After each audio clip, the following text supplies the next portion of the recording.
Of this community, the land of Opeso,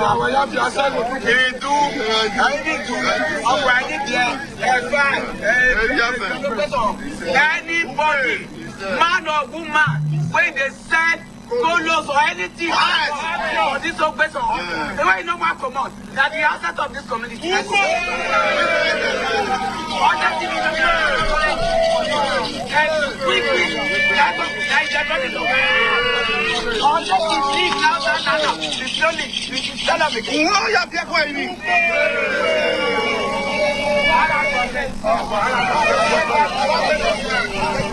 What you just listened to is a clip of the elders of a community in Edo State, Ogbesonwa. They came together yesterday to lay curses on people, men and women selling substances, one of the most harmful on the Nigerian youth at the moment, called colos. A few days ago, I was on a social media thread and I saw what I'd call devastating revelations. I saw a what I call it an electrical supplies vendor lamenting about how a particular white bulb has become very scarce and expensive, largely because a lot of Nigerian youth now buy the bulb and somehow ingest some white substance in it to be high. And now the Ogbesonwa elders have come to lay curses on people selling colos in their society. I'm just wondering how we can come together as a people. I don't know if laying curses would do it. I don't know if all we have to do is to see something, say something. If what we have to do is to hand over our children, our wards, who sell, who consume. I don't know how we are going to do it, but I do know that as a people, as a community, as a society, we need to come together and wage war against substance abuse. The idea of highness among young people, I promise you, it is taking them to, it's hiding them to a lot of different levels. Criminality is on the increase because there are a lot of young people who are more interested in being high instead of being productive. This is one of the things that caught my interest on the news in the past 24 hours. Also, we are set to hear the court's judgment on ADCLP and PDP today. Fingers crossed, we're not going to be preempting the court. We're going to keep our fingers crossed and see what becomes of these opposition parties in the coming hours. Also, yesterday, President Bola Tinubu made a couple of shuffles in his cabinet, leading to the removal of Edu. All of these and many more we get to look into on today's edition of the Polity. Good morning to you and welcome. I am Chisom Chinidu. With me in the studio is Franklin Ibuka. Good morning, Franklin. Good morning, Chisom. Good morning, Tony. And good morning to everybody listening to what is for the morning. Okay, so good morning to everybody listening to what is better morning. It's quite a good day and we are glad to have you. Chisom, the story you just shared, I went through the comment section to see how people are reacting to that. And if you go through there, you might not help yourself but to laugh and also have some concern about the mindset of many young persons. If you go to that very thread, you see that there are some young people who are questioning why the elders should be concerned about illicit drug is being circulated in that very area. This is the mindset of some young persons who are there. But for me, it's good that those elders are recognizing of the fact that there is a problem in that very community that needs to be sorted. But I believe that beyond laying courses, another question is, have they put in place any measure to ensure that they get to curb this in by themselves? One is, the people who sell those substances in those communities, many of them are known. The black spots are known. What have they been able to do to ensure that those black spots are, rid of those miscreants? Have they been able to work with relevant agencies to ensure that those who sell those things are picked up? So some of these very things, or some of these questions, need to be asked. And I believe that beyond laying the course, they also need to put in some work to ensure that this thing happens. Because I believe if they work hand in hand with security agencies, NDLA, and all that, people who are involved in it, they should be able to nab them and at the same time ensure that they get to face the full weight of the law. Absolutely. So while we commend them for having that very concern, the work needs to be done. All right. Dr. Tony Olisampeki is here with us in the studio to make sense on the analysis desk. Good morning, Tony. Good morning to you, Chisom Trinidad. Good morning, Nigerians. Good morning, the good people of Southeast. Good morning, in the Anambra. Good morning, in the Onitsha. Good morning, in the Osumo. Good morning, in the everyone, even the Nazwafia, the business community. Of course, yesterday we saw the arrival of the floater waves to the lighthouse, and the governor was of the opinion that payments this time is going to be digitized across different markets and across different specs. But we're gonna see how that will also maybe pan out.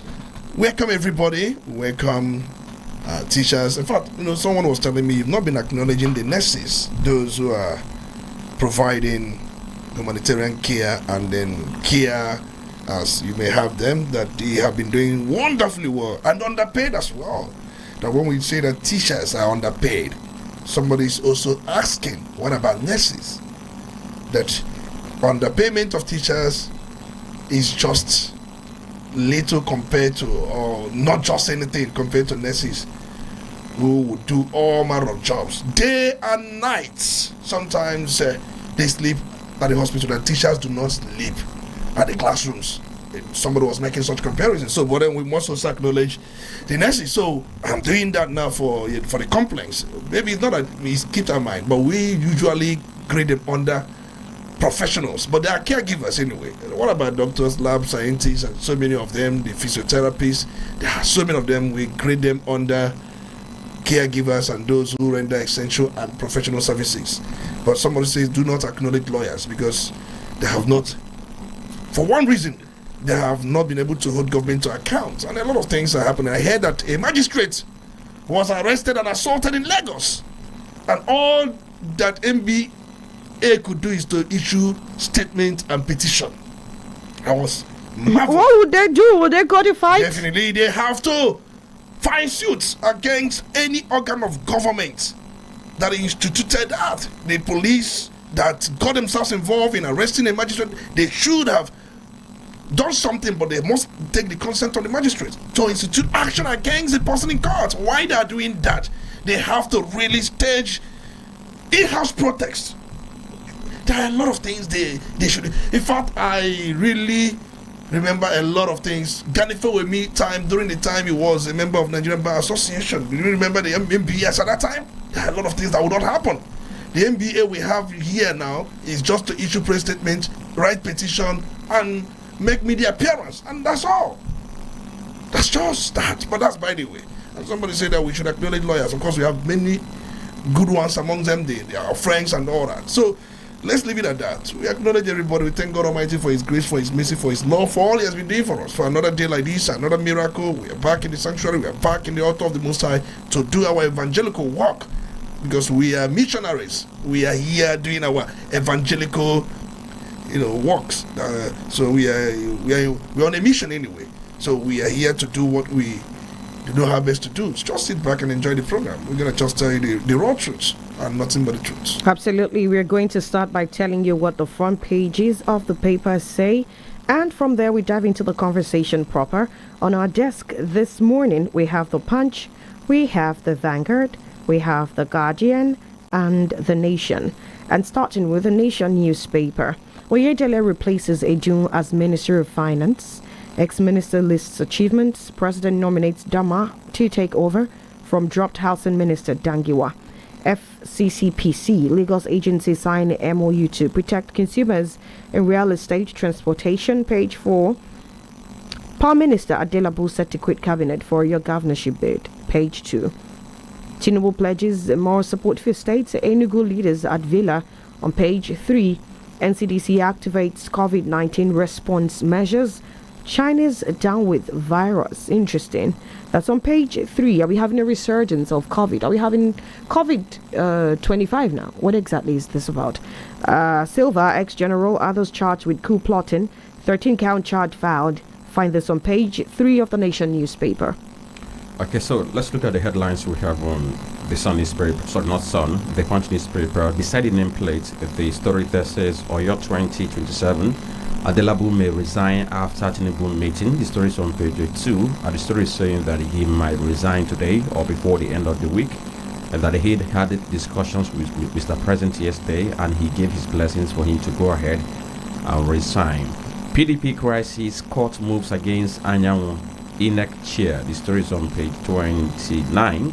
It's about contempt of court, that the court is saying that despite the fact that there was a court ruling, upholding the suspension of Anyanwu from PDP, he still goes ahead getting involved in PDP affairs. And guess what? He's one of the NWC members of the Abdurrahman-led NWC of PDP. Cross River COVID-19 case sparks NCDC contact tracing. The story is on page 7. I don't know whether it's a mix-up. Some stories are saying River State, some are saying Cross River State. So if it's a mix-up, I do not know. Trial, El Rufai may miss ADC presidential primary. That story is on page 18. No thanks to what happened at the court yesterday, where he was arraigned, and the court did not grant him bail. Rather, the court adjourned till June. So what that means is that if he's in custody, he might not be part of that very convention. The big story there on page 2 says alleged coup plot, Silva, 5 others arraigned. Officers' wives seek justice. The riders are ex-Bayelsa governor, others may bag life imprisonment if convicted. Retired generals, police inspector among 6 facing 13-count treason terrorism charges. Wives of military officers seek justice for detained spouses. Other stories on the front page of the Punch say more PDP reps defect to APC ADC on page 7. Gunmen kill female manual war officer in Oyo Highway ambush on pages 1 and 5 of the Punch. Abu Reval's appeal after appeal court okays Osman LP chair on page 20. I'm just wondering whether if he goes to the Supreme Court, whether the court is not going to fine him heavily, because appeal court have fined him 10 million naira for wasting time of the court, and he's still saying that he's going to go to Supreme Court on a matter that the Supreme Court had already decided on. Okay, let's watch and see what he's going to do. Yesterday I saw them at a media press conference. So I do not know whether he's not tired of these shenanigans. Well, fingers crossed. We'll see where it eventually ends. On the Vanguard now, alleged school ex-minister Silva, retired general, others charged for treason. On page 5, suspects to be arraigned at Federal High Court Abuja today. Enugu stakeholders visit Tinubu. That's a picture story there. On page 9, Tinubu removes Edu Dangiwa as ministers. 2027, Enugu visits Tinubu, declares total support. Page 14, NGE flags attempt by MBC to gag broadcasters. On page 3, I made mistakes but did my best, Jonathan replies Atiku. On page 8, and there's other stories on the front page of the Vanguard newspaper. So did you see the delegation of the Enugu people who went to see Mr. President yesterday, where I saw former governors, the likes of Iguanis, Sullivan Chime, former legislators? They were the ones who went on behalf of Enugu to pledge that they are going to deliver Enugu State to Mr. President in 2027. Well, time is going to tell whether they will be able to pull that off or not. Absolutely. Then on Guardian newspaper, the big story says anxiety in opposition as Supreme Court decides fate of ADC, LP, PDP today. That story can be found on page 6. Nigeria accounts for over 1.5 million children with sickle cell disease on page 5. ADC slams Tinubu NAS over 7% budget for army on page 3, and this speaks volume about how committed we are to issues about insecurity. FG5's 13 count treason charge against alleged coup plotters on page 4. NBC guidelines, editors or BCSOs decry media gag regulations on page 4. Kwara to compensate slain wounded soldiers of Kemanji attack on page 20. El-Rufai to remain in ICPC custody as court denies bail application on page 25. Tinubu rejects economic team amid pressure to balance reform with relief on page 6. I don't know what is going to happen to Wale, whether he's going to push into another sector or he's going to be out of the system entirely, because he's one of his inner circles people, so to say. Then another headline says EFCC alerts on impersonation as ICPC dismisses 50 billion naira bribery claim on page 28. Cross River reports COVID-19 case, activates response center. That story is on page 7. 2027, Otomi unveils Obedient Connect platform to mobilize Nigerians on page 7. All right, then let's start off the conversation proper. But before then, remember we are live on Facebook, Udala Radio 104.7 FM. Join the conversation, drop your comment, like the post, follow the page, and make sure to share so that other people can enjoy the goodness that you enjoy. And so we're starting the conversation with some national stories here. President Tinubu reshuffling his cabinet, appointing removing Oyedele now. From what we understand, according to reports, he has a new person on it.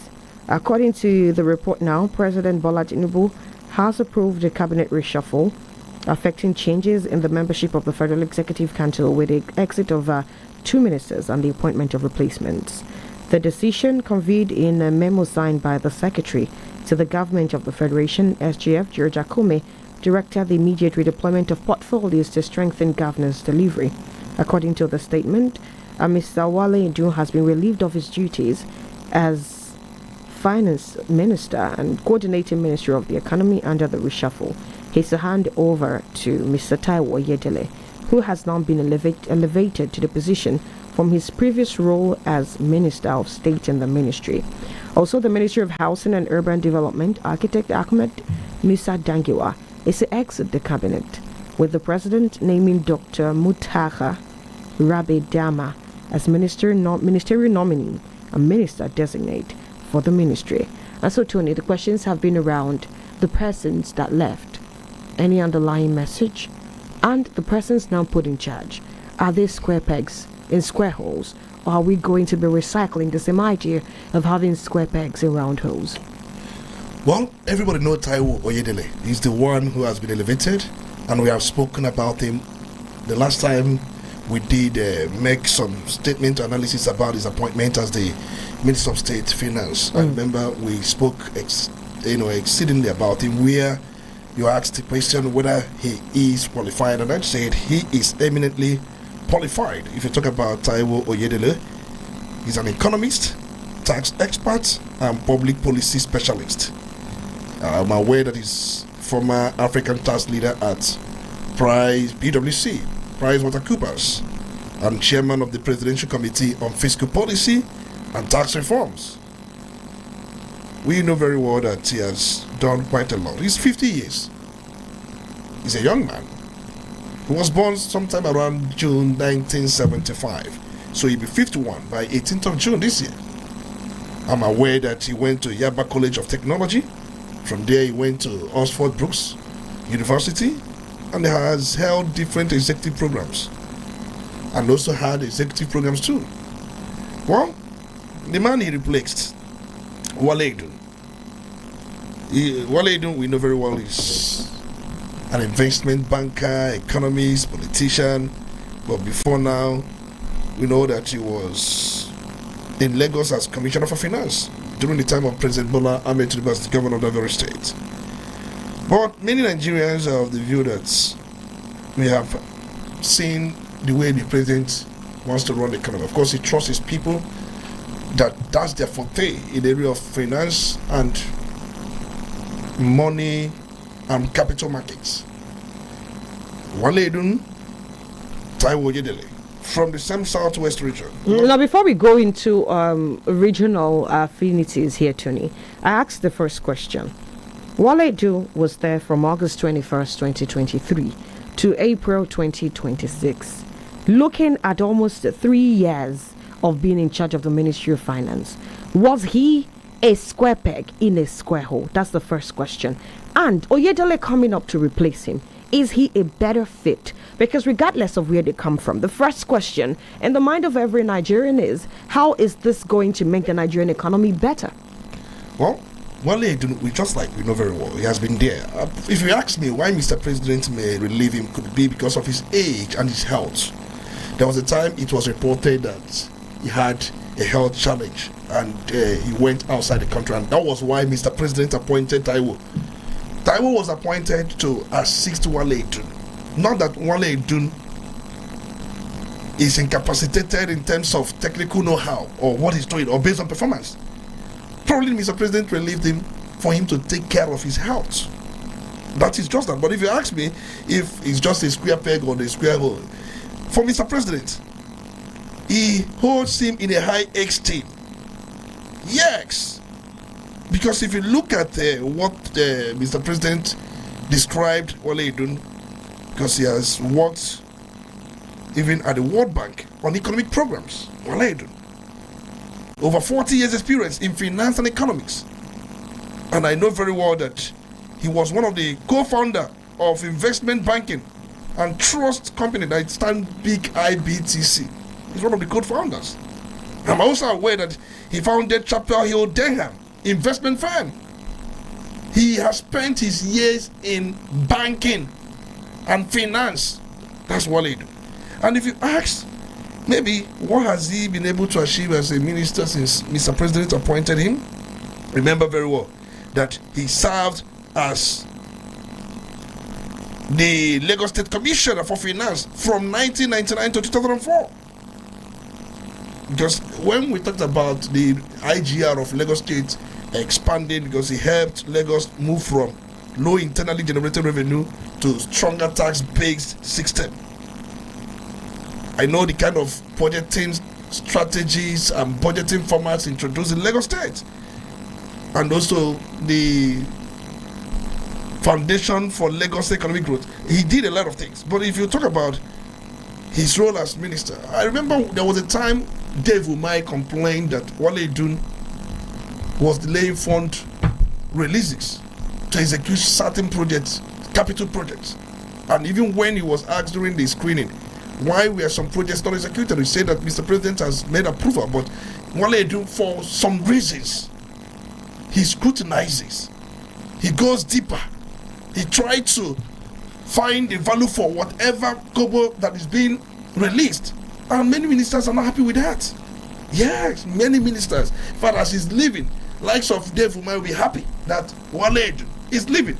And for them, people have downplayed whatever achievement he may have made. That how could you be the Minister of Finance and there was no release for capital projects in 2025 budget?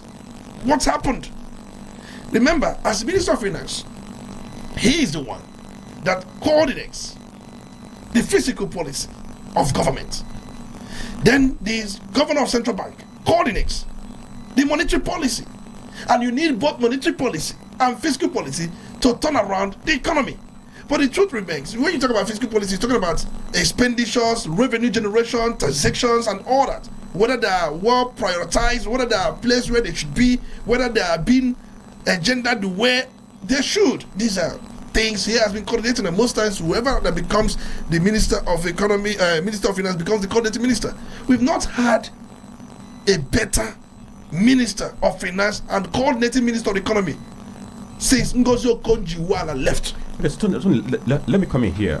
As we speak now, there is no communication regarding the reason why Wale Edun was relieved of his appointment and his replacement with. But I've told you what. With Oyedele. I mean, this is just what it could be. We're just speculating. There's no communication from the presidency as we speak now. And then, but when you look at this kind of change at the finance ministry, it might want you to think about different things. One is this: it could mean that the government led by President Bola Ahmed Tinubu is not satisfied with the pace or direction of economic reforms or policies, looking at where Nigeria is now. Yes, government has made claims of what they've achieved in the macroeconomy, the reforms they are undergoing, or the reforms they are pursuing, the changes they have brought about. But if you look at the country, you see that we still have issues with inflation, we still have issues with naira stability, we still have issues of cost of living pressure affecting everybody. So if you look at this very reshuffle, it suggests that maybe Mr. President wants a faster or more efficient result, or there is a dimension he's going towards that he believes that the new minister can help to go in that direction. Now, what am I talking about? Look at Udala. Of course, we know him for his work on tax policy, and of course, we know how he was appointed as the Minister of State, and just less than 1 month after the appointment, he's not gotten elevation.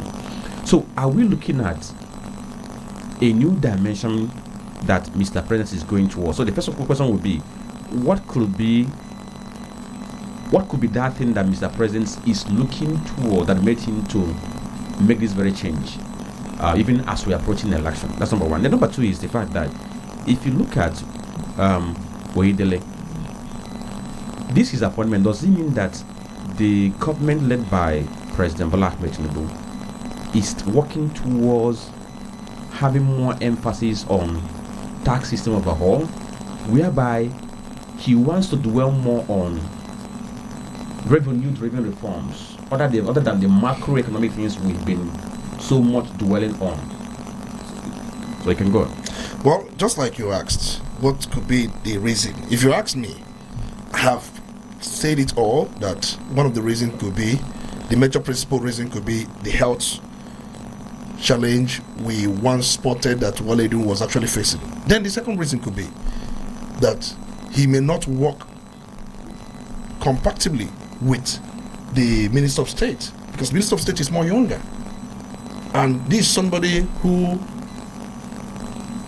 raises himself up with newer development, newer challenges. Wale Edun, for the last I checked, was about, I think he's about 60 something years, about 67 years or thereabout. He's approaching his 70, so he's old.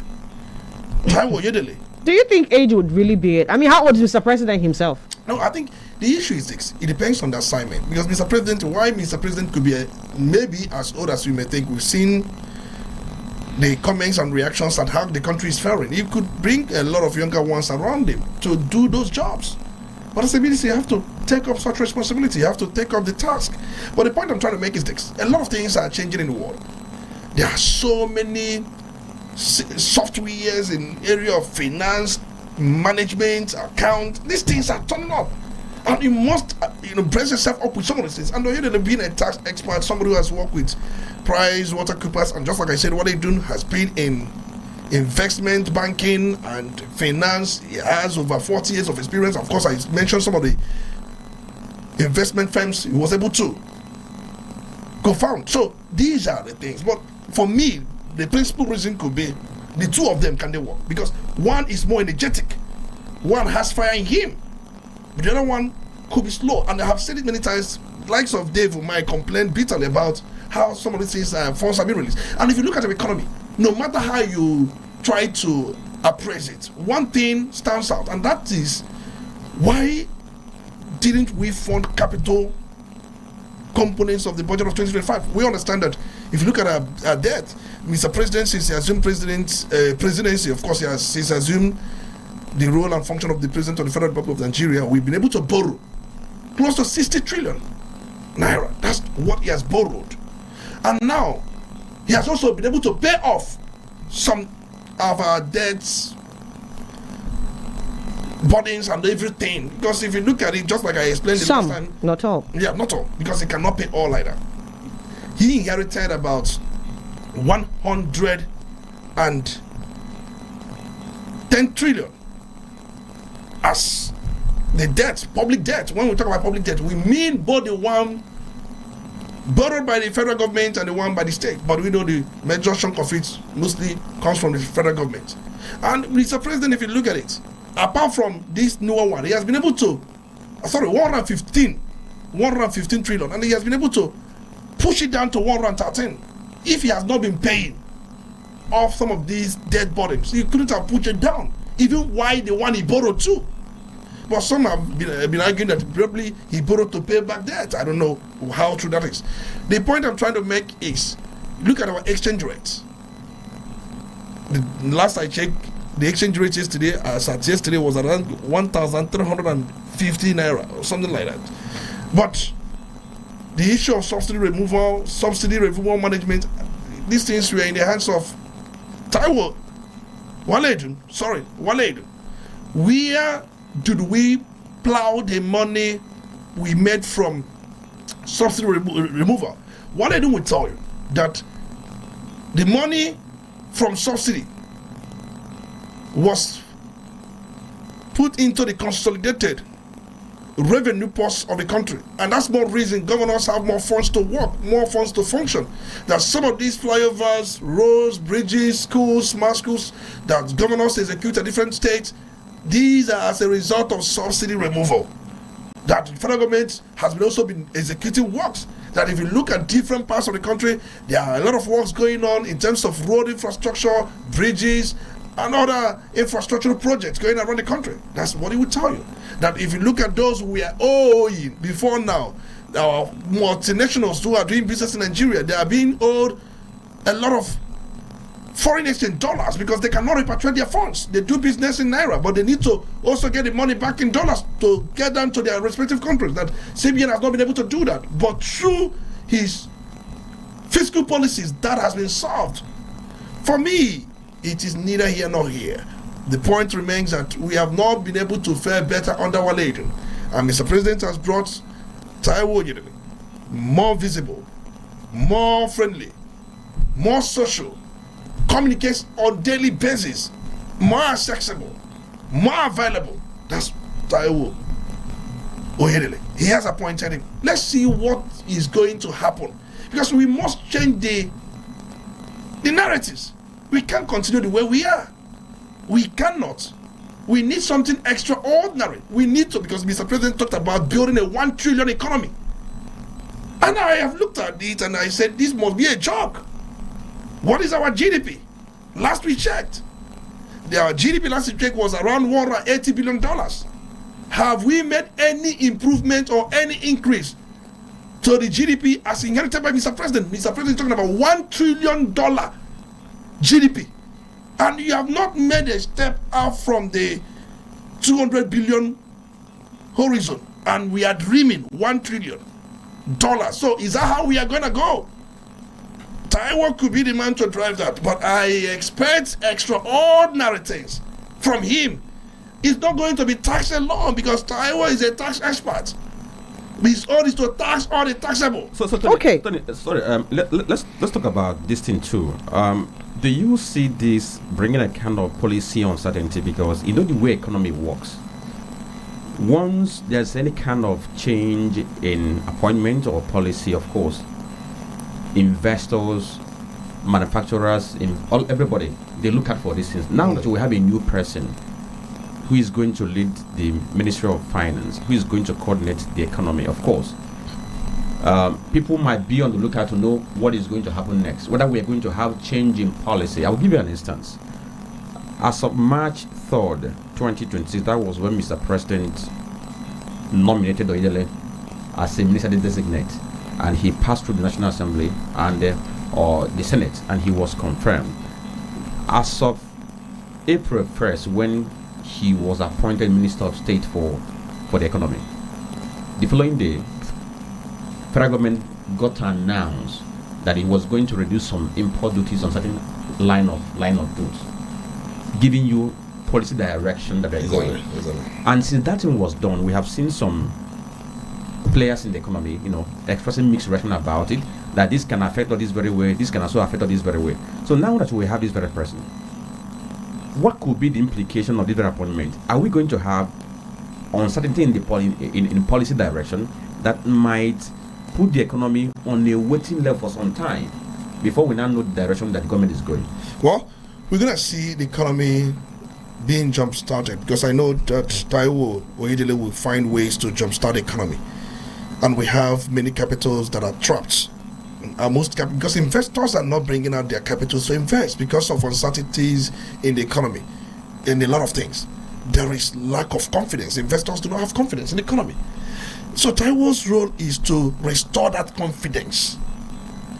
Let investors know that whatever kobo you put, you're going to have your return on investment in diverse areas. We have a lot of areas that are untapped. Are we going to do anything to revive our textile industry? The manufacturing sector is dying in a way that's never imagined. The agricultural sector, of course, it has a long value chains.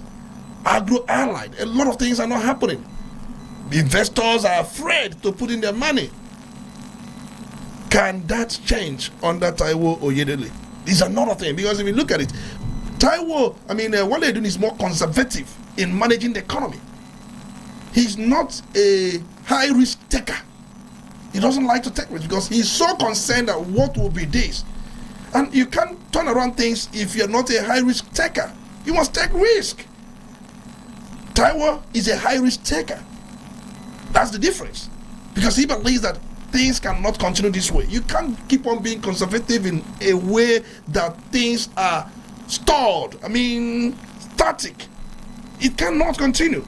But that's the economic angle. But if you look at the political angle, many Nigerians are of the view that can another person from another geopolitical zone do this work? They have asked Mr. President that Taiwo Oyedele is from Ondo State, Wale Edun from Lagos State, Olayemi Cardoso from Wale Edun is from Ogun State rather. Cardoso is from Lagos State. That's the governor of Central Bank of Nigeria. And the revenue master, the revenue boss, Zach Adedeji, from Oyo State, is the chairman, Federal Inland Revenue Service. If you look at all these offices, they are tied to the finance revenue of the country, management of both the monetary policy and fiscal policy. But Mr. President has done well. For me, these are people he trusts. These are people he believes that they can do the job. Are they people Nigerians can trust? That's the question. Irrespective of the fact they all come from Southwest. If you don't like it, when you become a president, do your own.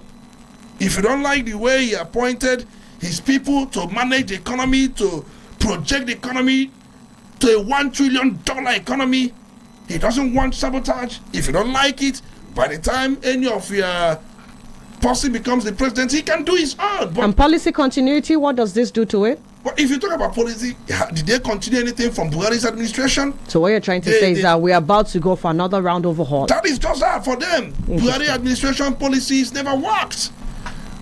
Because they have removed all the policies of Buhari. Subsidy retention, that they removed that.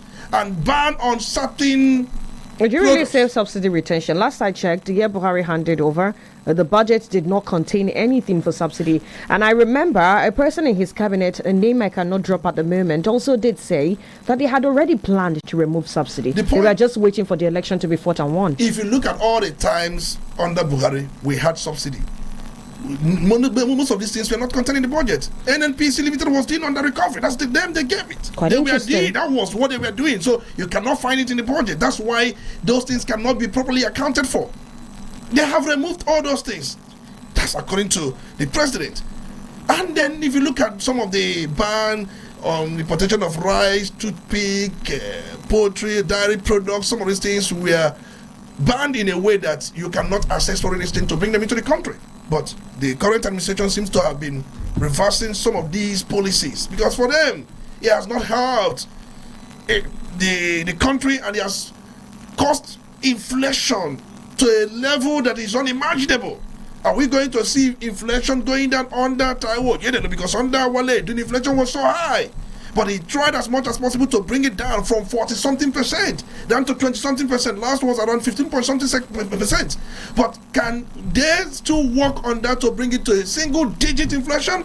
There are so many things that are left undone. I'm talking about the political angle. I'm talking about the the economic angle, and every other angle you can see. And we are approaching the 2027 election. The tax master, Naira cannot be redesigned again. They cannot bring Naira redesigning to frustrate anybody now. That's what some cabals in Buhari's administration did, and that was the reason Emefiele is still suffering, because he dared the gods, he dared the Jagaban, he was misled by the cabals. Malami, Mama Dauram, so many of them, they were working together to enthrone Ahmed Lawan, but it backfired. And today we see the trial of Emefiele. So many discoveries, scandals, and a lot of things. And you think are also well trusted by Mr. President.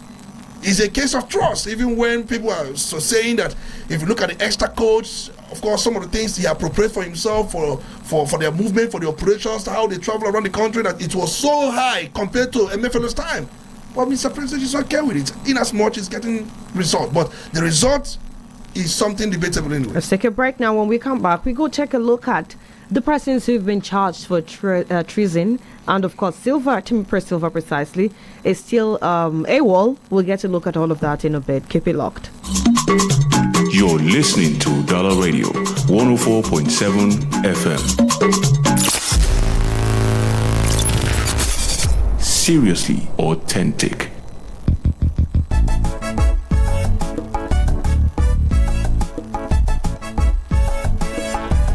When you think of roofing, think of strength. When you think of durability, think of beauty. And when you think of all three combined, think Best Aluminium MFG Limited. At Best Aluminium, we don't just manufacture roofing sheets. We create protection, comfort, and style for your home and business. Whether you're building from scratch or repairing an old roof, we have exactly what you need. Our products include stone-coated roofing sheets, aluminum roofing sheets, and colored roofing sheets. But that's not all. We also offer residential and commercial roofing services, roof repairs, gutters, emergency roofing services, and even durable cookwares that bring quality to your kitchen. Visit us today at 30/32 Anyika Street, Awada Obosi, Anambra State, or call us right now on 0806 416 2374 or 0706 059 6203. Are you smart, confident, and ready to earn big? Do you have a passion for sales and marketing? Then listen up. Udala Radio 104.7 FM is calling on ambitious, result-driven individuals to join our team as marketers. No limits, no boundaries, just results and rewards. Work at your own pace, meet amazing clients, and grow your income. Sell it, share it, earn your way. Join Udala Radio and start today. Interested? Visit our station today at number 5 Okono Street, Onitsha, or call 0803 350 4206 or send your CV to udalaradio@gmail.com. Don't wait. Your success story starts here. Udala Radio 104.7 FM. Seriously authentic. You're listening to Udala Radio 104.7 FM. Seriously authentic. You're listening to the Polity. Get involved now.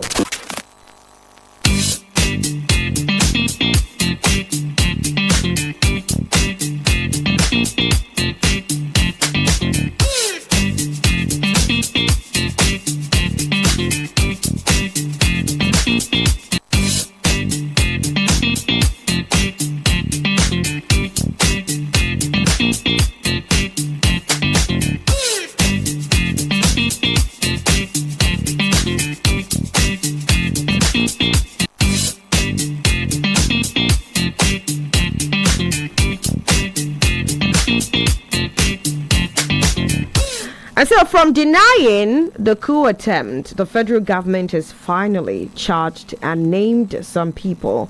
A 13-count charge has been filed before the Federal High Court in Abuja against 6 persons.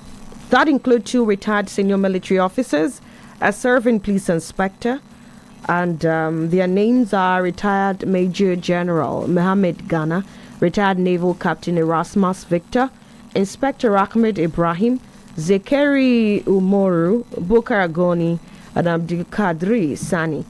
They are scheduled to appear or to be arraigned today, Wednesday, April 22nd, before Justice Joyce Abdul Malik.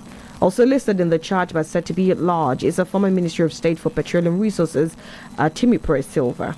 The charge was filed yesterday by the Office of the Attorney General of the Federation and signed by the Director of Public Prosecutions, Rotimi Oyedepo-San, accusing the defendants of offences ranging from treason and terrorism to failure to disclose security intelligence and money laundering linked to terrorism financing. The prosecution alleged that the defendants conspired in 2025 to levy war against the state to overpower the President of the Federal Republic of Nigeria, an offence punishable under Section 37, subsection 2 of the Criminal Code. Also, according to the charge, the federal government alleged that the defendants had prior knowledge of a planned treasonable act involving one Colonel Mohammed Al-Hassan Ma'aji and others, but failed to alert authorities. According to the charge, also the defendants, knowing that a treasonable act was intended to be committed, did not give information thereof with all reasonable dispatch to either the president or a peace officer. And so, Tony, the list is long. We can go on and on and on. But what is most important at this point is now this is left for them to prove in court anyway. I mean, talking about concrete evidence that the prosecution is going to be using to make sense of this matter. And also, when we talk about this idea of a coup in the first place, is this entire move engineering interests of national security, or is it a politically motivated thing? Well, I think for me, I wouldn't say it's politically motivated, because ordinarily nobody was talking about Q in Nigeria. All of a sudden, we started hearing Q, and there will be no smoke without fire. Probably the way it's being announced may not be the way it happened, but was there anything like this? Was there any smoke? For me, there could be smoke. The honest truth, it remains that one of the alleged plotters, because for now there are two suspects, Timipre Silva, former governor of Bayelsa State and also former minister of Petroleum Resources State, is said to be at large, and nobody knows where he is. But the fact remains that there were some investigations that proved that he is connected to the alleged coup in question. That he allegedly knew about the coup plot but failed to report it to authorities. That's one of the allegations against Timipre Silva. Failure to disclose treason, because if you are to cause change of government, either through other means except by ballot, that is three reasonable things. And when we talk about treason, it's a criminal offense. Of course, you go to Criminal Code Act section 40, it talks about treason, and we are told that he assisted in concealing information about the plot. That's according to the reports we have about Timipre Silva. And we also supported in facilitating the finance needed for such alleged coup.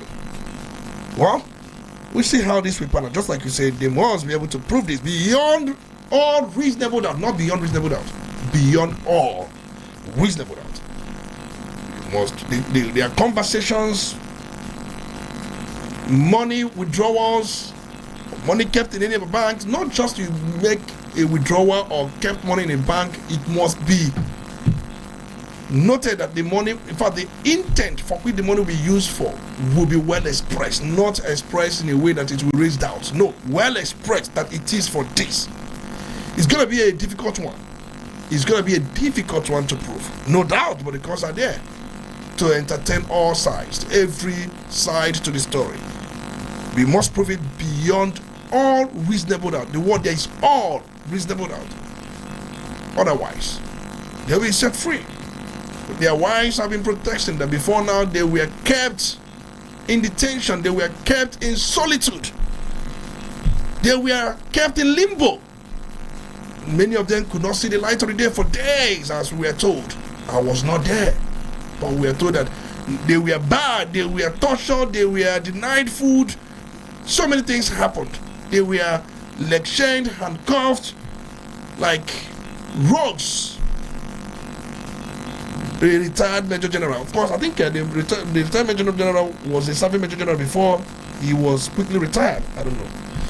And even Lieutenant Colonel, Sergeant, and Police Inspector. I think the lists are there. The list, I don't know how many lists we have, but they are there. But the point I'm trying to make is this.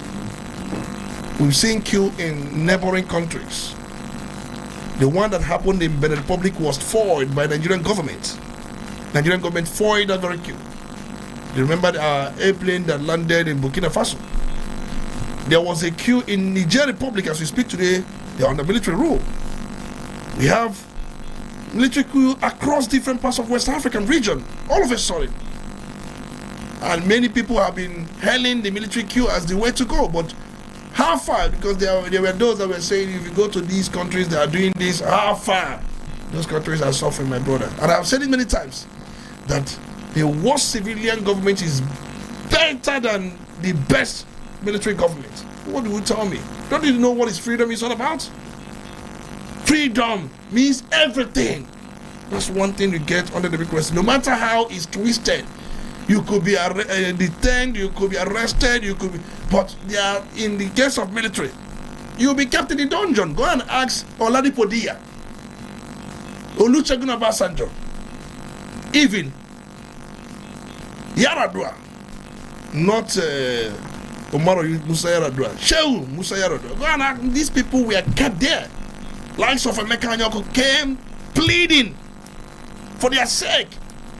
Abacha said, nah, you cannot even see them. And he told Abacha, if you cannot see them, it means that whatever you see, you take. Abacha said, are you threatening me?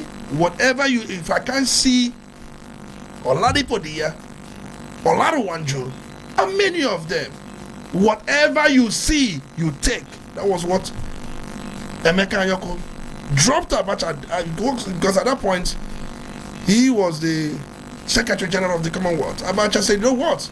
Before you could go, please go and see them. The only man Abacha allowed to see these people when they were detained. And if you look at Obasanjo, before he had resigned to faith, he thought he was going to die. A lot of things. 5 political parties adopted Abacha, even when Abacha was not a member of any of these political parties. And you remember their television jingle during that period in 1998. We remembered. These things are just new as far as memory is concerned. You cannot imagine it. You cannot talk. You talk from a hidden place. Some of the people that were talking outside the country. You cannot be in this country and talk. Radio stations cannot even, we cannot even do programs like this. So Tony, globally, if you look at what we know as around the globe, anybody suspected of plotting coup is arrested, and in most cases they are detained for a long time. And if you check the record, they will tell you that why they detained them for a long time is because they want to ensure stability. And these people who were arrested in Nigeria, they've been in detention for about 5 months.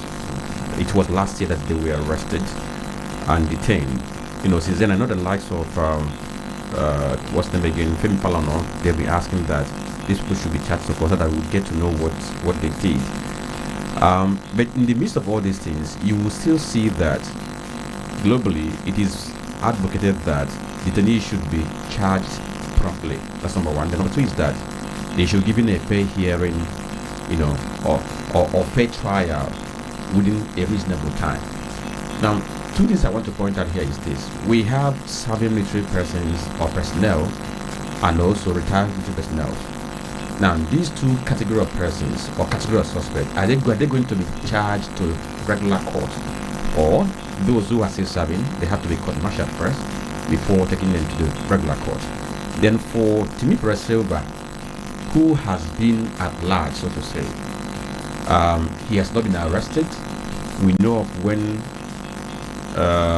security forces went to his house, arrested people who were connected to him and what have you, not raided his house, did some searches. But as he speaks now, nobody knows where he is. And he hasn't spoken to us by himself ever since that thing happened. And his name is there. Can he be arraigned in absentia? Yes. Timi Silva can be arraigned in absentia because part of our laws. If he cannot be arraigned in person, he can be arraigned in absentia. That is one.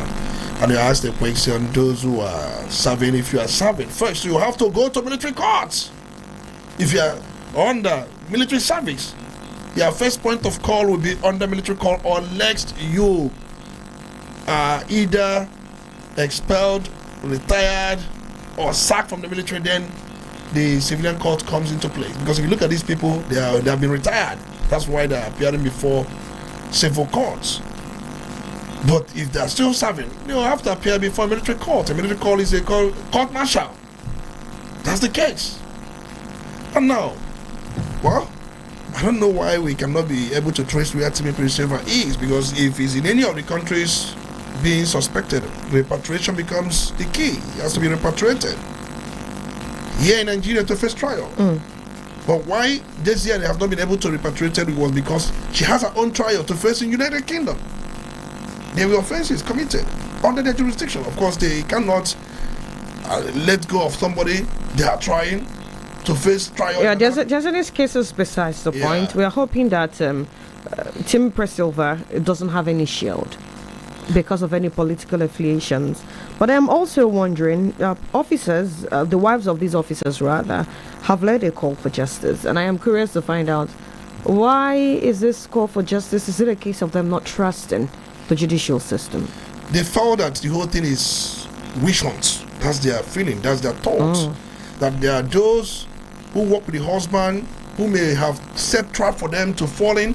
That why was the whole thing so hasty, so speedy, so conclusive, that it must be a trap, that these people must have dug these holes for their husbands to get into, even when they are innocent. Of course, they still shout. Speedy? How many months after? No, speedy in the sense that, because usually Q takes years to execute, not just a year thing. There are queues before you get them executed. It may require 2 years, 3 years to plan and for execution. The idea is a suicide mission. Queue plotting is a suicide mission. Either you succeed or you perish, you die.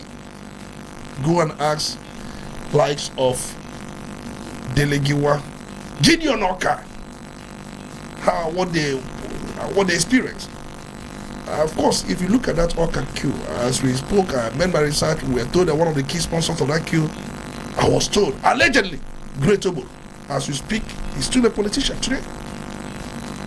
One of the A-class politicians in the other state. Of course, we were told how the role he played with his company and other things, especially in terms of finance and funds and all that.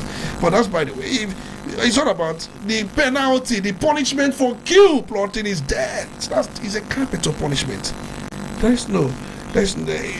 Once you are convicted, but one thing is that if it's under military rule, you may not be given that fair hearing, because we looked at likes of Ladipudia, Laro Wanju, Obasanjo, Yaradua, they were all convicted. Some of them were sentenced to life, some by hanging or by firing squad.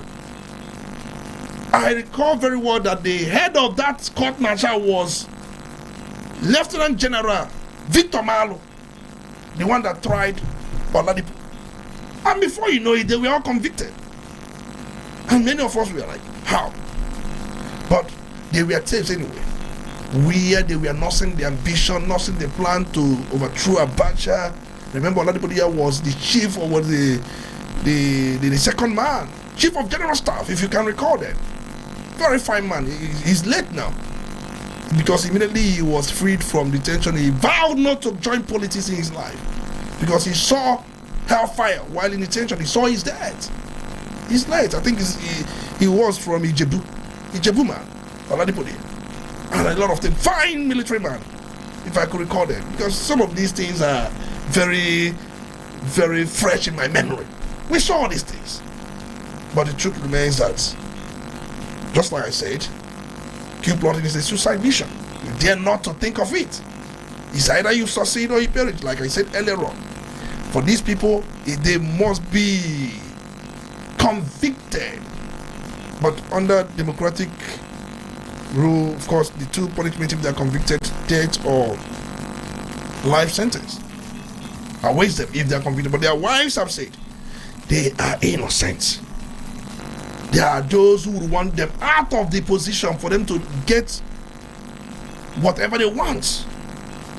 That's what they're saying. And they want justice. In fact, they want the trial to be open. In fact, the wives have said, let the trial be open.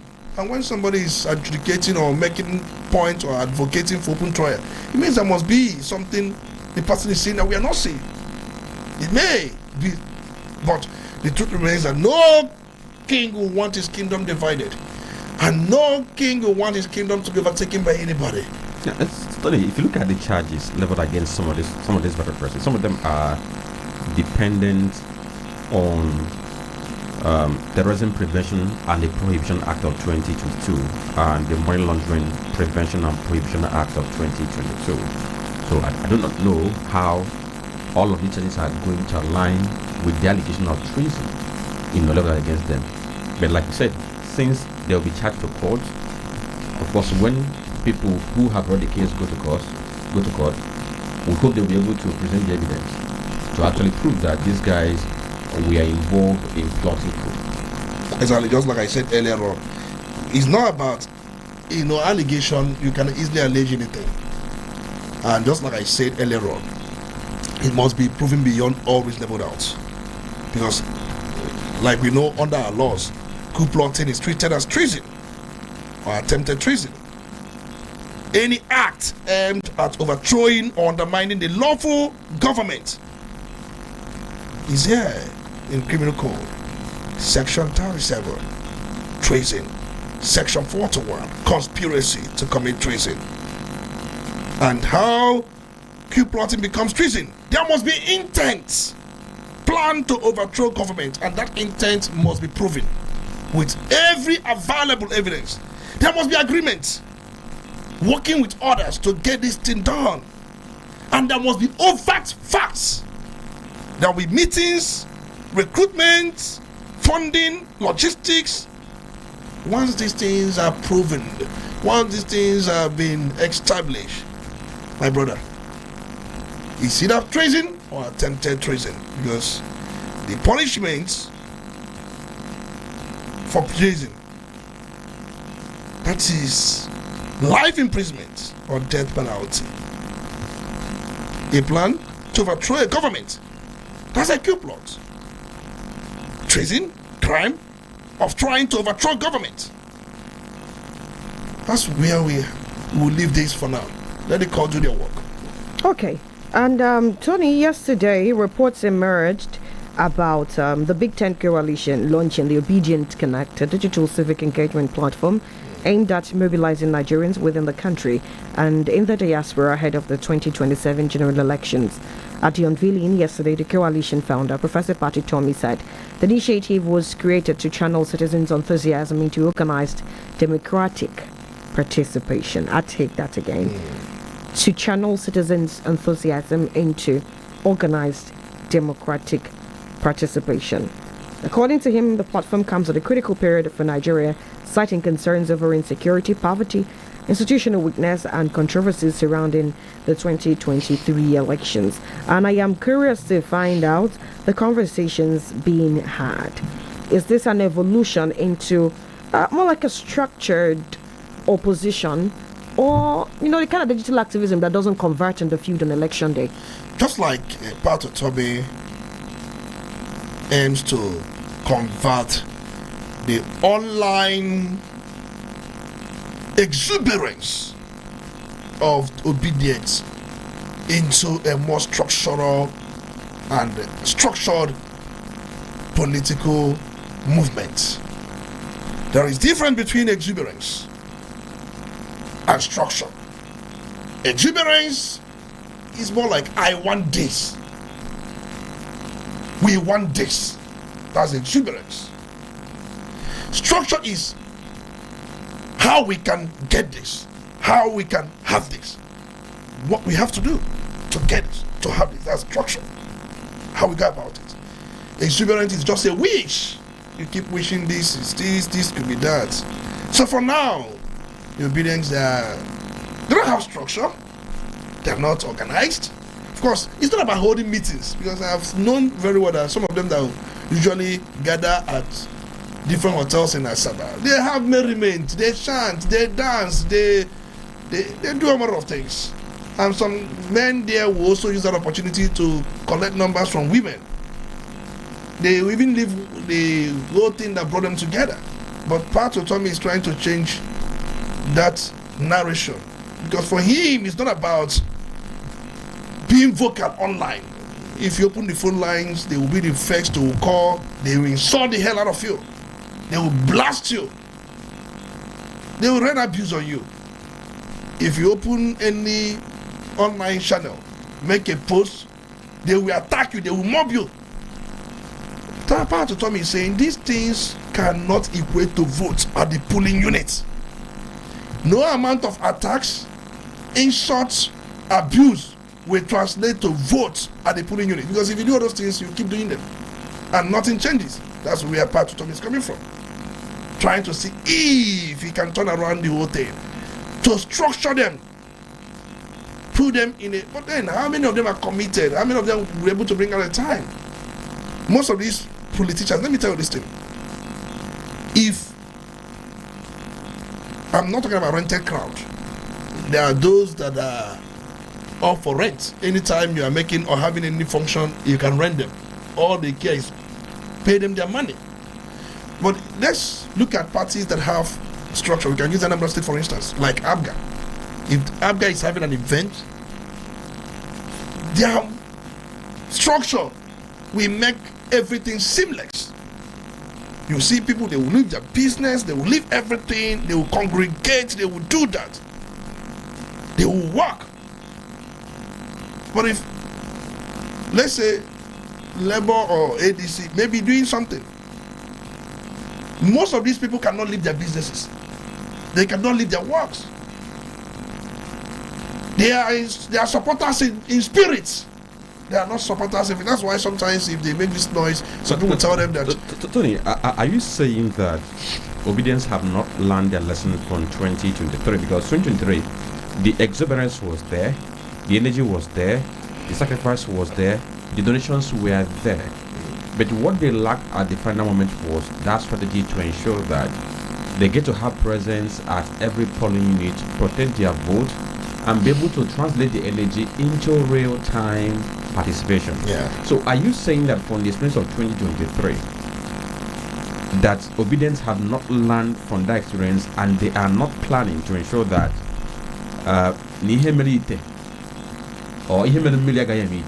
well, they have not learned. The council election in Abuja is a clear case where they don't even have agents.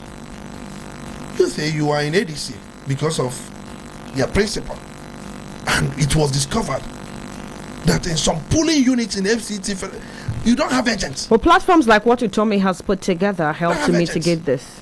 Maybe that's what Utomi is trying to change. You don't have agents. But was obedient movement used to prosecute the FCT election? Did he even have any interest? Let me ask you.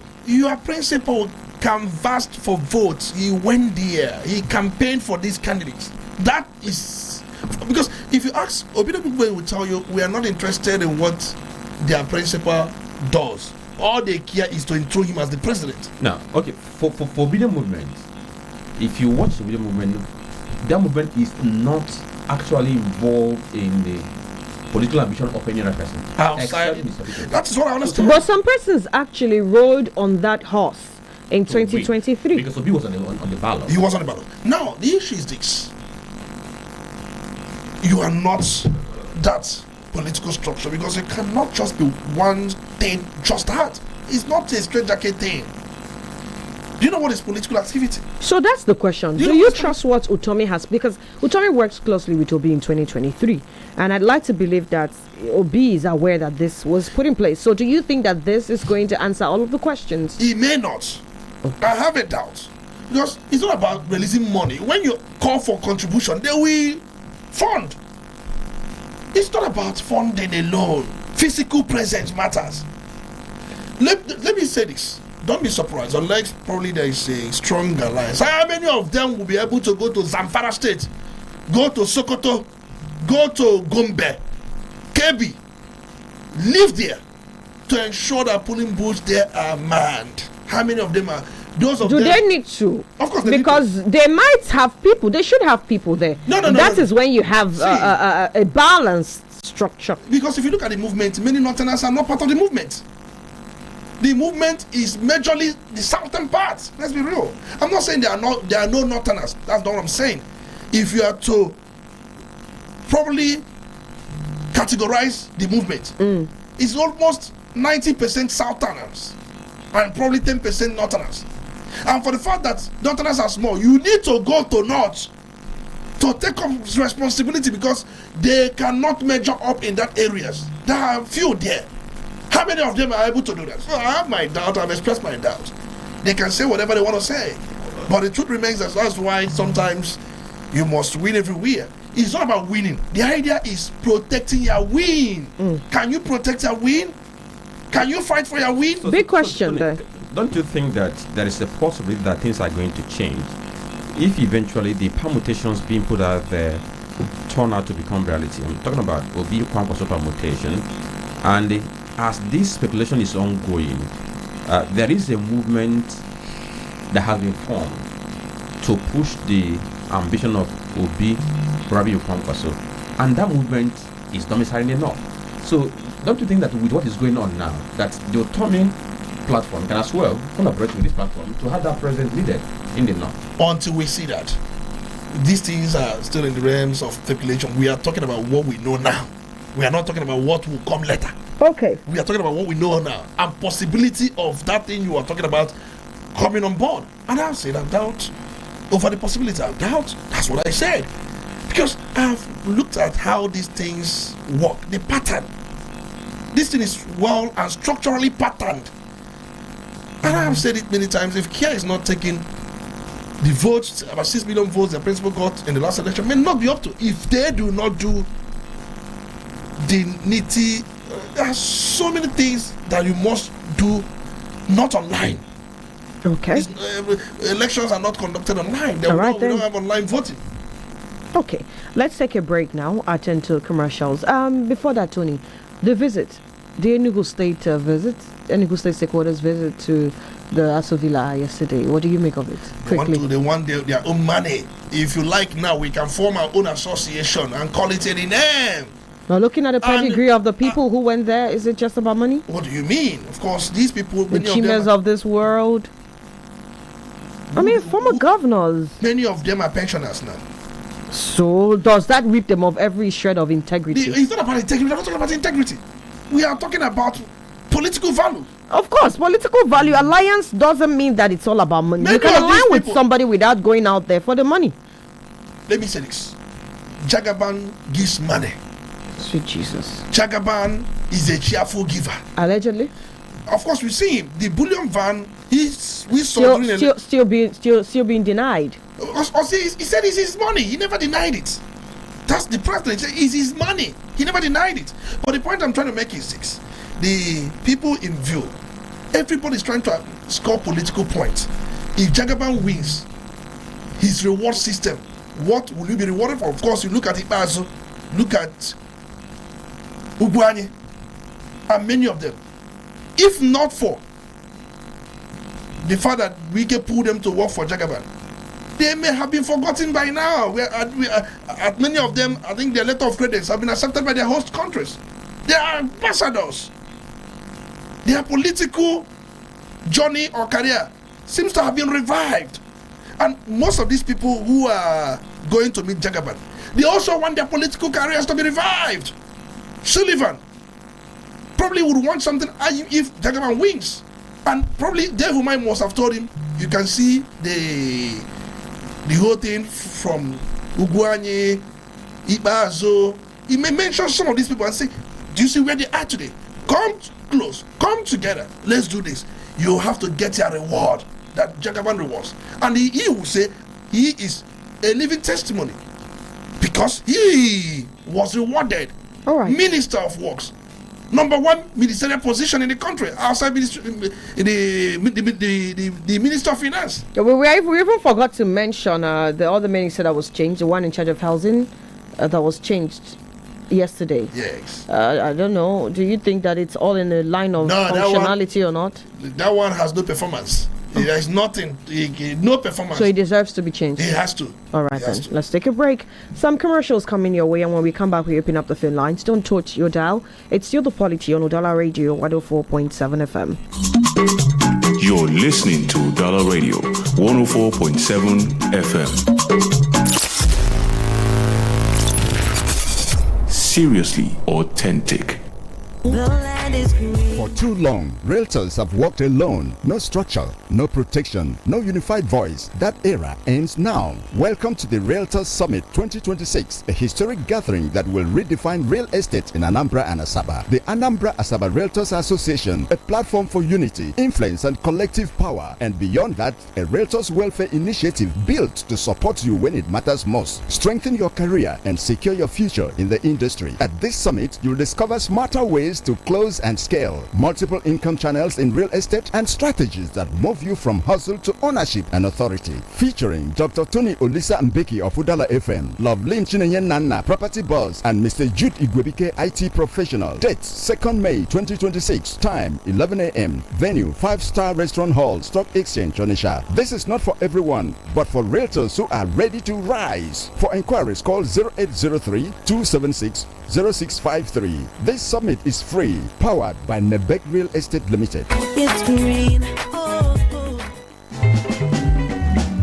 Searching for a place to eat good food and still enjoy premium relaxation? Stanley World Agoka got you covered. Welcome to Stanley SFF Restaurant and Operator Lounge Agoka, where taste meets class. From hot, delicious local dishes to mouth-watering African and continental cuisines, pepper soup, grilled meat, rice, drinks, and many more. Everything is fresh and satisfying. Step into Operator Lounge, a calm, classy environment to chill, hang out, and unwind. Perfect for friends, dates, and after-work relaxation. Chop well, drink well, and feel cool morning, afternoon, and night.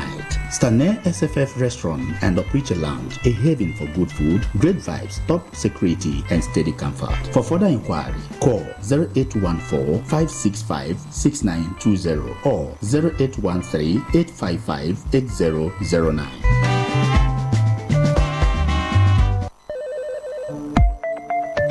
Udala Radio 104.7 FM. Seriously authentic. Quality bread, Wendy's bread. For your family breakfast, Wendy's bread.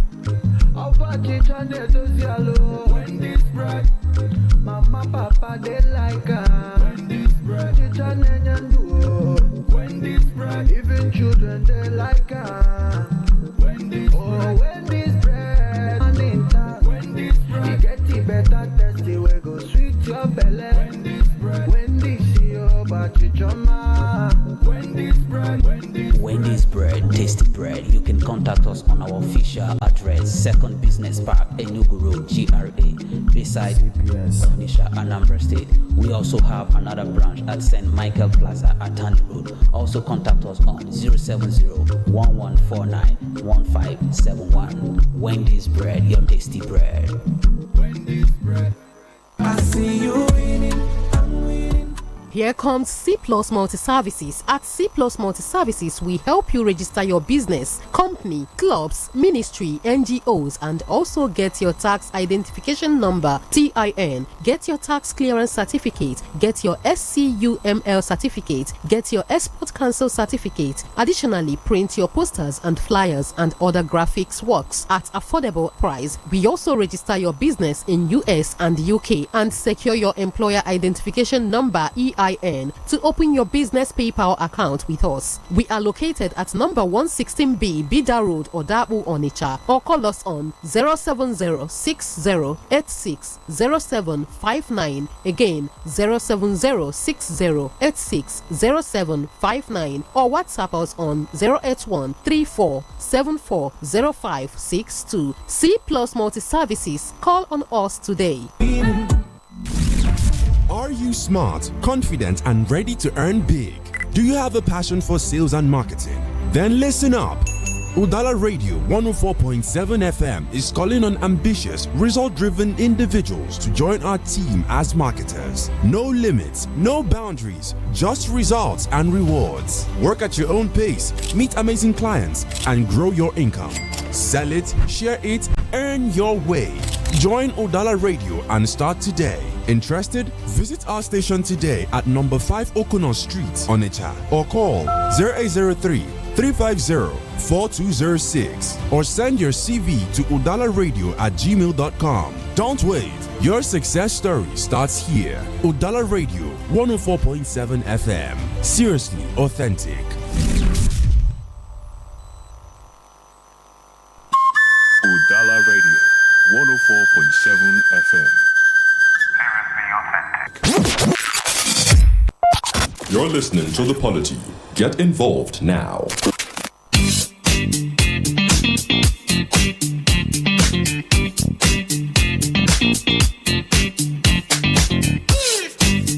08032216973, Other numbers to call to be a part of the conversation. You have 2 minutes to air your views. Be as objective as possible. Go straight to the point. No name calling, and please be as civil as possible. You can drop your comment on Facebook. Udala Radio 104.7 FM. Good morning. Hello. Yes. Good morning. Good morning, Chinedi. And Frank, my name is Maroki. You're welcome. Well, to an extent, I believe that it's your own opinion, Mr. Speaker. What you said about obedience. Everybody must not be a politician in Nigeria. That is one thing you must know. Obedience, we have politicians and we have other masses. Majority of them are Nigerian masses. So you cannot compare them to do whatever you are thinking. And I want to remind you, Obi is not even the leader. He's not even leader of obedience. You must know that. That is why they are telling him you cannot be a vice president. If you are in the political party that wants to make you a vice president, forget about us. For you to know that you do not control obedience. So calling the principal that he campaign and he asked us to, are you telling me to go and go to a corrupt politician? The reason why you are following Obi is because he has tested and trusted in Anambra. That is the only thing. And there is no other politician that you can use to qualify him. Obedience are not following anybody or any politician like that. You must prove, you must be tested and trusted. So what I am trying to say is that just the way they said in 2023, they don't have structure. But at end, eventually obedience, they came out and did wonders. And as well, if you ask me, we people won that election, but some mandates have been deducted from him. So the way some people are seeing obedience, I don't know. They should look at it and retrace, because to me, I am being obedient just because Obi has been tested and trusted. Any other person, I am not involved. And that is to say that for you, it is not a political structure. It is a P2B structure. All right, thank you. All right, then. Good morning. Good morning. Good morning. Jason. Good morning, Franklin. Good morning, my sister. You're welcome. The voice of Honorable Ido is a lawyer, Okuchukwume JP, calling from Awada this morning. Tony, please, I think I will ask you a question which I will want you to answer. You made a very good analysis when you are talking about the people that are trying trying to overthrow government. And I can see very strict measures on there, killing or hanging, shooting or hanging. Then I want to ask, overthrowing a government and killing people every day or trying to kill people, yes, then which are more offense, which supposed to be more offense than the other? Overthrowing a government, the question is trying to overthrow a government or overthrowing a government themselves, or two person, convicted person in killing, or arrest a person that wants to kill. Both of them is supposed to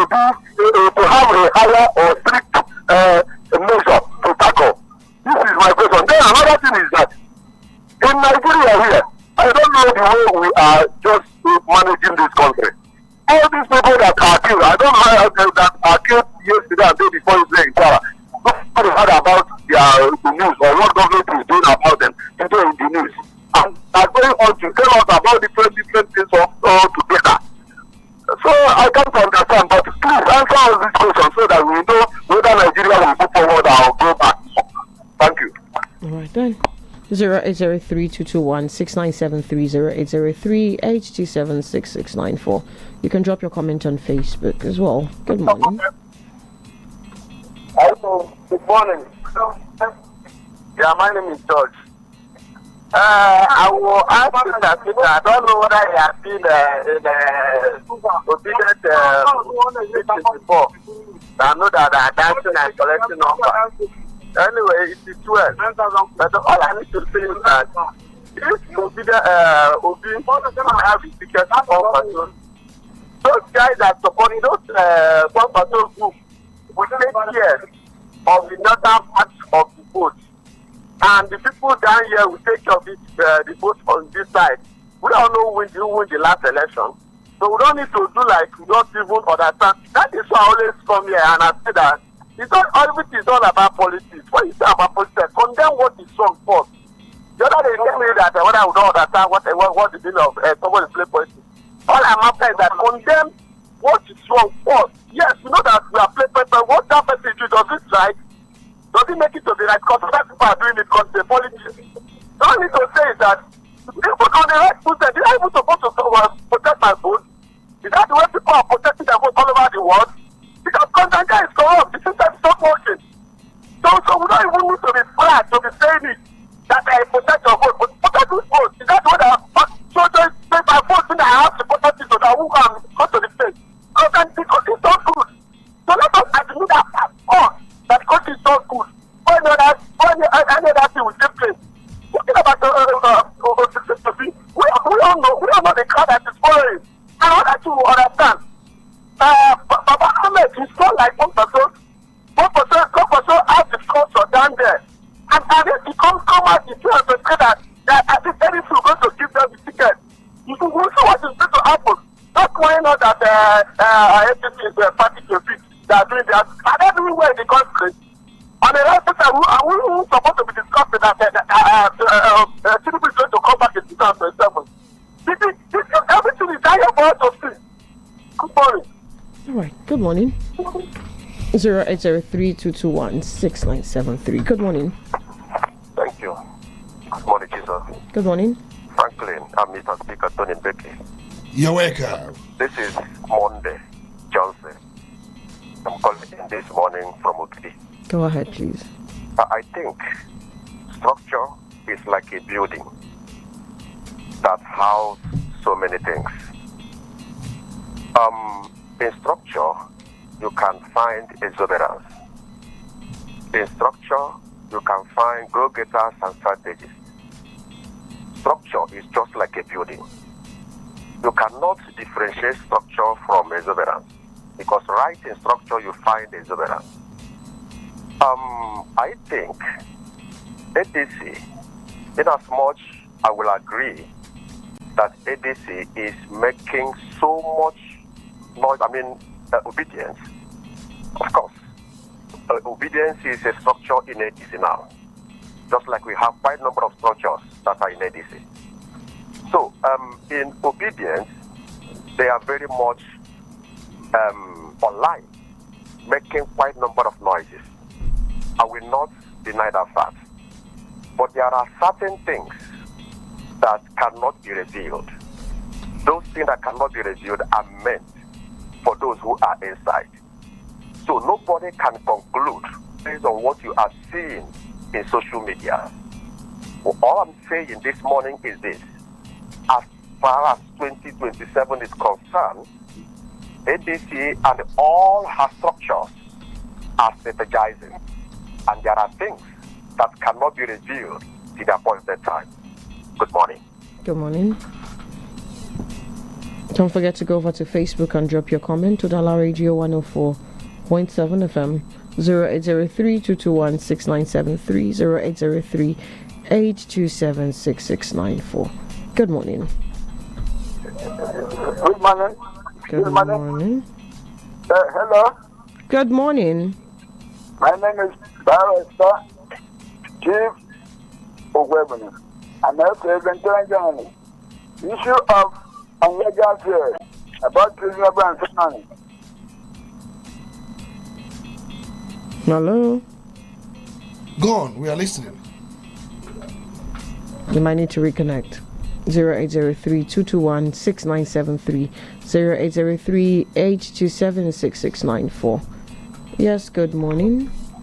Good morning, my honorable speaker and everyone under the reach of my voice this morning. You're welcome. I am Honorable Oruchiki and team, and I'm calling from Territory this wonderful morning. Go ahead, please. Mr. Speaker, I disagree with you when we say that obedience movement is only on social media. Now, I want to put this to you that as a member, a strong member of the obedience movement, we are not just on social media, we are even physical. The only problem obedience movement has in the past election is that we don't have the capacity, the power to grab it, snatch it, and run away with it, just like the other states. We believe in transparency. We believe in accountability. Every obedient man or woman you see today is qualified and eligible to vote. It is voters' valid voters' card. We are not just there to make noise without being ready to be visible or physical. We don't just have the power, the capacity to grab it, snatch it, and run away with it. Thank you so much. Interesting take. You don't have the power and the capacity. Power is not served a la carte. Hello? Good morning, everyone in the studio. Good morning. I am Gredim Eziapagego, streaming the airway from Osmo. Go ahead, please. Just as my last contributor said, let nobody write off, that movement. Yes, that movement is doing their propaganda work. They have to react. They are always reactionary, just like IPOP. Interesting. Aha. There's fire about to be on the mountain. Good morning. Are you there? Hello, good morning. Yes, good morning. Udala FM, good morning. Good morning, madam. We can hear you. I'm coming from out here, just taking back to the rain out. Talk to us. What's your name? Hello? We can hear you. What is your name? Well, I don't agree with our guy there, the chief analyst there. I honestly, this deleted the obedient movement so massively.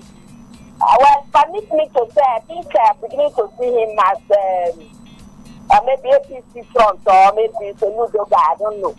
It's just very sad how he just wrote them up. He didn't take it to cognizance. Okay. You didn't get to tell us your name. Showing in 2023, despite the shortness of time before the election. So for him to just come as even a young man, he did like one of the scholars said, he didn't even bother. Hello? We can hear you. Hello? We can hear you, madam. Round off. So honestly, so it's unfortunate that a fellow young man like that will just rise up the great caliber of individuals that are behind the obedience. Could you please give me a second? I'm in my 40s and I'm a professor. Okay. Professor, what is your name, please? Whatever it is. We believe in changing the system. The system is not working. Okay. Professor, any 400,000, is that a system that is working? Professor. Professor. Including the young man working that private radio. Professor, can I talk to you for a bit? That's what we're clamoring for under the obedient movement. Thank you very much. Hello, Professor, can you hear me?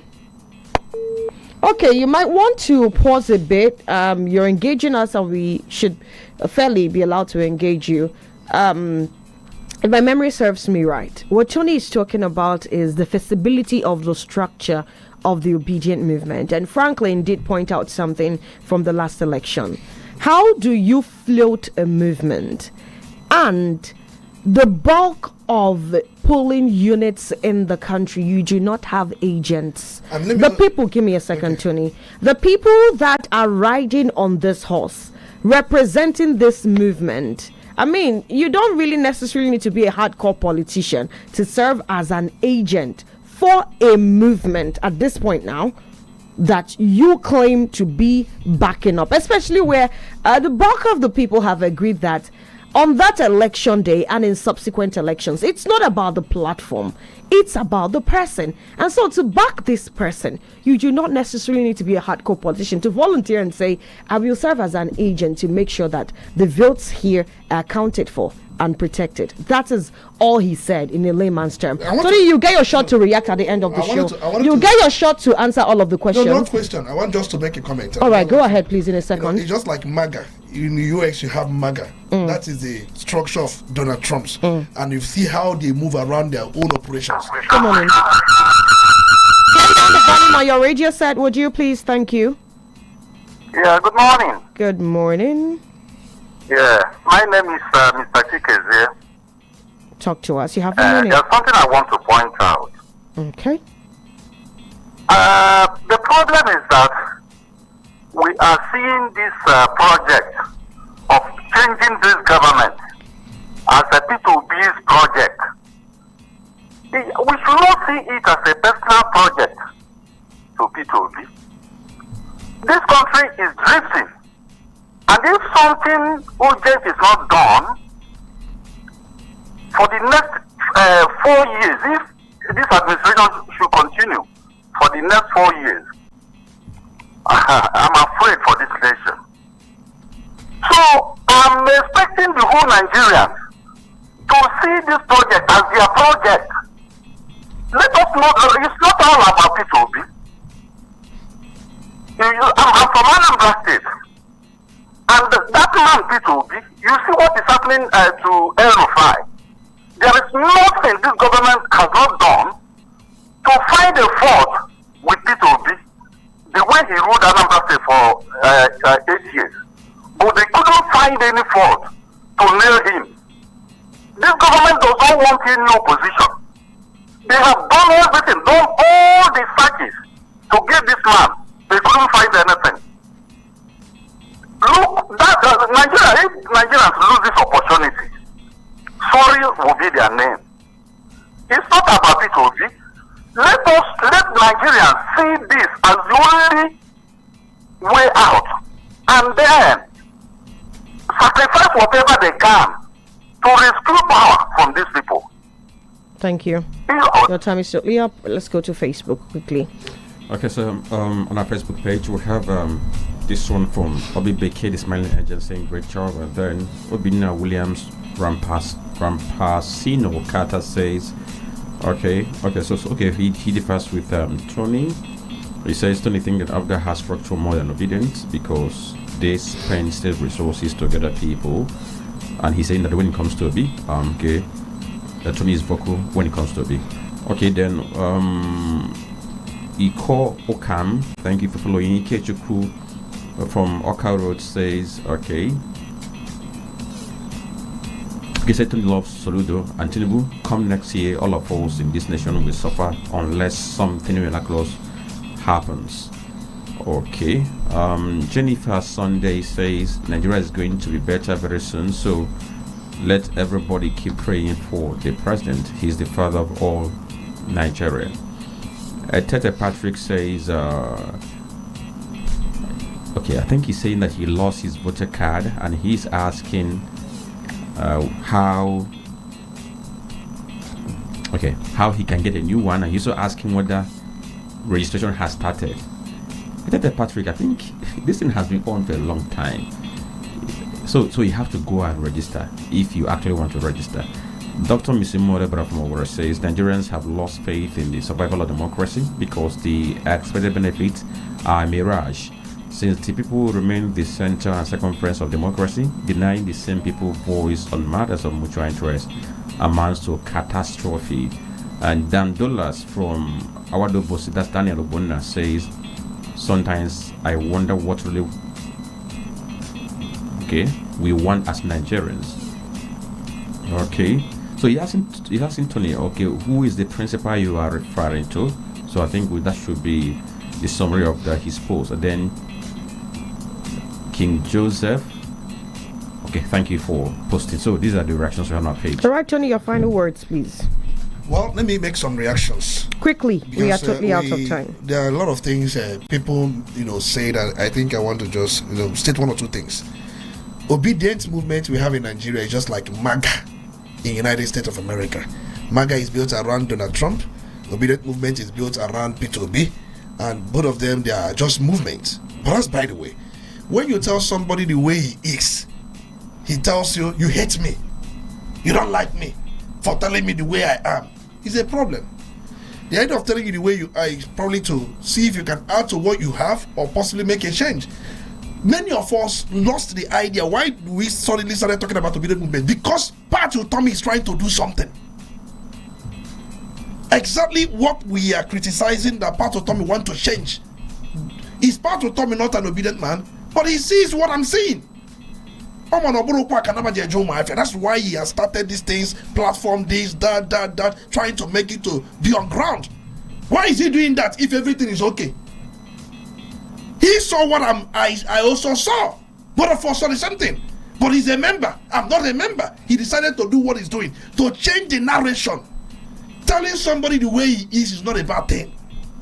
But it's a way to even have the person to improve, if there is any room for improvement. That is just the honest truth. People are saying, I don't need to protect my vote. France, US, UK, do you think that they all of a sudden they started having a peaceful election without quarrel? They struggled. They went to different struggles. People were killed. A lot of things happened. Power is never served a la carte. No country you see today that has peaceful transition. In UK, they have never had a election petition for over 100 years. You think it suddenly came? That people did not fight for it? People did not struggle for it? Please, let's be real. Thank you, Tony. Let's be real. Thank you. Franklin, your final shorts, please. Okay, let me say this. Before I break the news about the appointment which was made by Governor of Anambra State, because the thing is this, I want us to look at things from a very dispassionate point of view. What Pastor Tommy is doing is that he saw a hole that he wants to plug. Let me give you an instance. Between 2023 and now, a couple of high-profile persons have left Obedient Movement, and they gave some reasons. I'll give you an instance. In March 2026, Dr. Peter Agada, who was Director of Finance in Obedient Movement, he left. He made a comment. Now he has gone to form his own movement, which is going to use to negotiate power. Maurice Monye, we know him very active on X. He has also left in 2025. Dominic Essien left, and many of them, when they leave, they make some comment that opponents have latched upon. So the thing is this: when you do evaluation, you know your weak points and see how you can improve on the weak point, and so that you'll be able to plug the holes and prepare for the fight ahead, because 2027 is not going to be like 2023. All right. And then the announcement is going to come on the news because we are totally out of time. But just know that there is a big announcement. The Anambra State Governor just made a big appointment for Chukwemeka Odumegwu Ojukwu University. That will be contained in our news bulletin. So stick around at 12 o'clock. And for the Nigerian youth who is out there taking substances, I just want you to know that first you take the substance and then the substance takes you. Do with this information whatever you want. I'll be back at 12:25 on the Cherry Box. I am Chisom Chinedu. Thank you for being a part of the Polity today. See you tomorrow. Udala Radio 104.7 FM.